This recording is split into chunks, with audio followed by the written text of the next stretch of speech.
Una persecución luminosa, con el padre Rodrigo Miranda, sacerdote misionero del Instituto del Verbo Encarnado.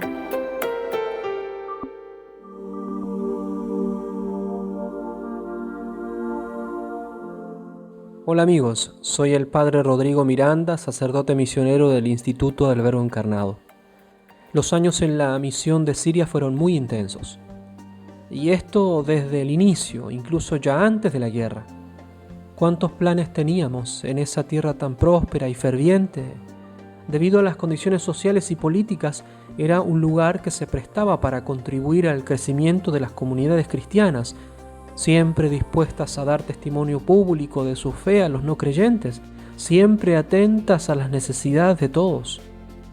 Pero evidentemente la guerra trajo desafíos muy particulares que se añadían al trabajo normal de nuestra iglesia. Teníamos tantas cosas que aprender, tantas acciones que emprender. Además de las actividades propias de una parroquia, como son la digna celebración de la Santa Misa, la vida de oración, la formación permanente para niños, jóvenes y adultos, las actividades más bien comunitarias y recreativas, etc., había que dedicarse ahora a tantas necesidades propias de tal catástrofe. Había que visitar las casas de aquellos que se quedaban atrapados entre dos fuegos. Teníamos que consolar a todos los que habían perdido a sus seres queridos. Pasabas muchas horas escuchando el dolor y el testimonio de las familias destruidas por causa de asesinatos masivos que se habían llevado gran parte de sus miembros. También registrábamos los testimonios de todos aquellos cristianos que habían vuelto del secuestro, que habían sido mantenidos por semanas y meses en condiciones inhumanas, torturados de muchos modos. Tratábamos también de calmar los ánimos de tantos que, movidos por el dolor y la impotencia, luchaban contra sus mismas pasiones para no responder con violencia a la terrible violencia recibida. Sobre todo había que darle motivos a los jóvenes para que no cayeran en la tentación de transformarse ellos mismos en terroristas que respondían a los rebeldes. Había que cuidarlos de la ley del talión. Había que dar de comer o refugio y vestido a los que habían perdido todo, ya sea por los bombardeos o por los saqueos perpetrados por los rebeldes moderados. Visitábamos a los enfermos de diversa gravedad en los hospitales o en sus propias casas. Realizábamos tantos funerales de las víctimas de nuestras comunidades que enterrábamos en el jardín del obispado porque los rebeldes habían destruido el cementerio cristiano. Buscábamos los enseres básicos para todo el necesitado. Nos ingeniábamos para traer electricidad a la zona, combustible y en el invierno algún medio para calefaccionar las casas. Visitábamos también a las otras comunidades religiosas para acompañarnos y sobre todo alentarnos y más aún a aquellos que habían sido golpeados o que habían perdido algún miembro, ya sea por los bombardeos o por los secuestros y asesinatos. Impartíamos bendiciones y últimas palabras de ánimo y consuelo a aquellos que se atrevían a viajar de una zona a otra en convoys que no sabíamos nunca si llegarían a destino o no. En fin, era un tiempo de grandísima actividad en el que había que empeñarse mucho y del modo más concentrado y eficaz posible. Era todo muy vertiginoso. Había que actuar pronto y con eficacia. Cada día delante nuestro se abría un mar de posibilidades de acción. Pero tratábamos de vivir humildemente, es decir, hacer lo que era más evidente y posible. Pero al mismo tiempo había que dejarlo todo en aquellos pequeños gestos. Había que entregarse hasta que doliera. Por lo tanto, era un tiempo que exigía una gran atención a las oportunidades que se nos presentaban, pero también un sano y necesario ejercicio del discernimiento, para que no se transformara todo en un activismo meramente humanitario y así perdiera su esencia. Es decir, que queríamos hacer todo explícitamente por amor a Dios y para la salvación de las almas. Nuestro mensaje en palabras y obras debía ser claramente cristiano. Es decir, que debía comenzar por Cristo y a Él debía ser encaminado.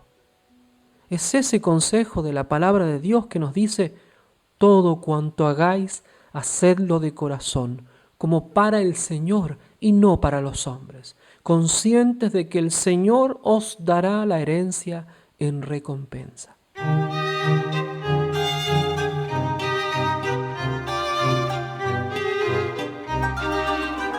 Porque no sirve solo remediar necesidades urgentes si estas acciones no llevan el signo de la trascendencia, es decir, si no las conduce la fuerza de la caridad teologal y no mero amor humano.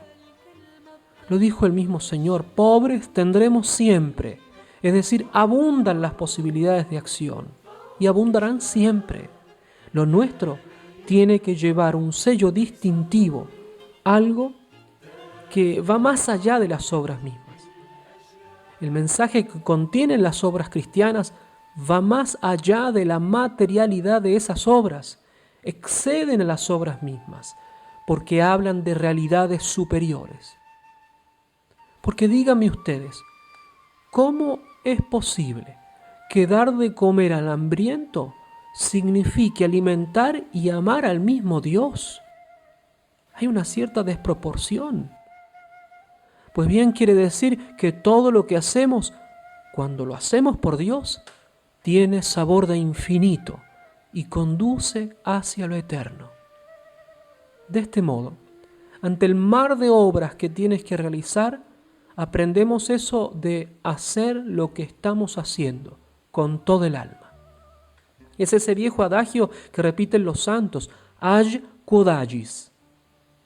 Sobre todo en la guerra, cuando solo se tiene algún preciso momento, unos pocos momentos, hay que recordar constantemente eso de age quod agis, hacer lo que estamos haciendo, de manera existencial.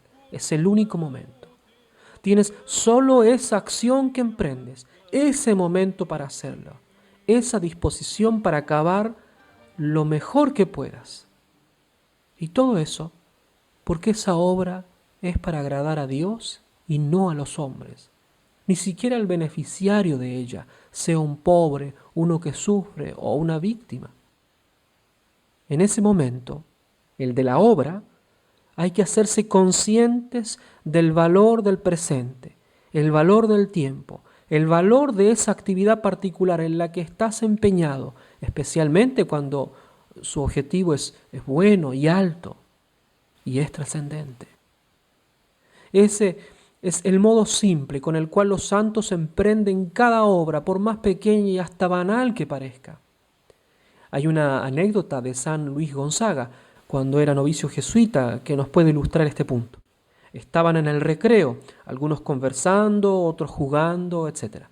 Uno de ellos preguntó al resto: si supieses que ahora es el fin del mundo, ¿qué harías? Uno dijo: yo iría corriendo a la capilla y haría un acto de consagración al corazón de Jesús. Otro: yo iría corriendo a mi familia y les avisaría para que se preparasen.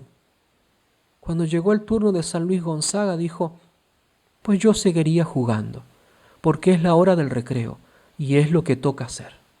San Luis Gonzaga vivía todo con visión de eternidad, vivía ese age quod agis, cada minuto con toda intensidad, como para agradar a Dios y no a los hombres. Mientras hacemos algo, pongamos todos nuestros esfuerzos en ello, ni en el antes ni en el después, ni en la próxima actividad, porque se supone que ya la hemos planeado y preparado. Sea en la iglesia, en el estudio, en el trabajo, si nos vienen pensamientos distractivos de otras cosas o cosas extrañas, los rechazamos y evitamos, incluso si son en sí mismos buenos. Ya habrá tiempo para ellos. Hay que hacer lo que estamos haciendo como para servir al Señor y no a los hombres. No nos agotemos antes de tiempo, preocupándonos, es decir, ocupándonos por adelantado, o incluso, por el contrario, post-ocupándonos, es decir, pensando en lo que no hemos hecho mientras que estamos realizando una nueva acción. Eso, déjalo para el examen de conciencia cotidiano. Cuando hacemos una cosa, no pienses en otra. Con esto solo alteramos lo que estamos haciendo. A menudo sucede que cuando hacemos una cosa pensamos en otra. Cuando estamos en la iglesia pensamos en el estudio. Cuando estamos en el estudio pensamos en la recreación. Y así siempre lo perturbamos todo. Pero no, Ashkodagis, mantén tu cabeza ahí. Esa obra que estás haciendo en ese preciso momento tiene valor de eternidad. Es verdad que en Siria teníamos 1000 cosas que emprender y cada día otras 1000 más. Muchas cosas que se nos pedían de distintos frentes, otras cientos que se nos ocurrían hacer. Pero, ¿de qué nos hubiera servido esto si estas obras solo estaban llenas de activismo agotador y nada de méritos para la vida eterna? O realizarlas sin pensar que cada una de las obras era como una posibilidad más para ayudar a las almas a unirse a Dios. Desde las cosas más simples a las más trágicas, tratábamos de hacer lo que estábamos haciendo como si ese fuera el primer, el último y el único momento que teníamos para dar gloria a Dios. Ashkodagis. Debo pensar en hacer bien lo que hago en este preciso momento. Ik et nunc, aquí y ahora, haciendo toda buena obra para la gloria de Dios. Así que cuando tengo que estudiar, estudio bien. Trato de hacer lo mejor que puedo, sin pensar en la cena o en la próxima actividad, en esto o en aquello. Cuando hago la recreación, lo mismo, imitación de San Luis Gonzaga. Todo lo hago en la presencia de Dios. El mismo Señor nos aconseja diciendo: bienaventurado aquel siervo, que viniendo el amo será hallado vigilante para cumplir con su deber. Descubre entonces en cada obra el valor de eternidad.